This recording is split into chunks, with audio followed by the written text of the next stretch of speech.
नमस्कार। बहुत ही सुंदर सा प्यारा से जीवतिया के ही गीत लेके आ गए। एक जानी बाड़ी जिनका बाल बच्चा नहीं है तो कैसन कैसन ताना उनका समाज से सुने के पड़ा था। इहे गाना में बा, देखी जा, सुनी जा, बताई जा। गाना बा एगो दर्द भरा जीवतिया के गीत है, जरूर सुनी जा एक बार। मुँह चमकावेली दया दिन कहेली कुलछनी हाट, मुँह चमकावेली दया दिन कहेली कुलछनी हाट। सासू जी कहेली बजनिया कुछ नहीं के हमारा सुझात, सासू जी कहेली बजनी कुछ नहीं के हमारा सुझात। करी ना जी उत्तम कृपा दी की समतिया पलाट, करी ना जी उत्तम कृपा दी की समतिया पलाट। रौरे भरोसे जीवता बाबा भूखा न जीवतिया बरात, रौरे भरोसे जीवता बाबा भूखा न जीवतिया बरात। मरदो न बोले हंस के आवे मरे उहो लेके लाठ, मरदो न बोले हंस के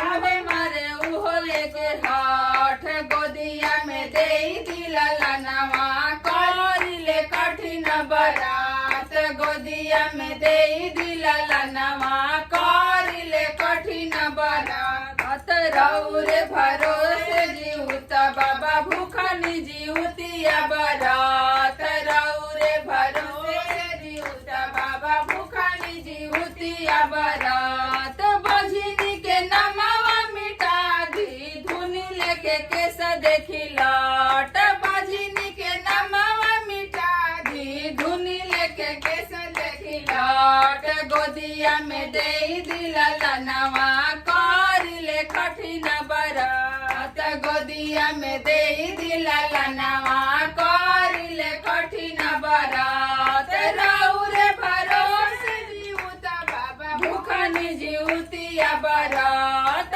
रौरे भरोसे जीवता बाबा भूखा नि जीवतिया बरात। गोदिया में दे दिला लनवा करिने कठिन बरात, गोदिया में दे दिला लनवा करिले कठिन बरात। धन्यवाद। गाना कैसा लगला कमेंट में बताई जा, और चैनल पर नया बनी जा तो हमने के चैनल को सब्सक्राइब जरूर करके जाई जा, हमने के वीडियो के ज्यादा से ज्यादा शेयर करी जा और लाइक भी करी जा। धन्यवाद।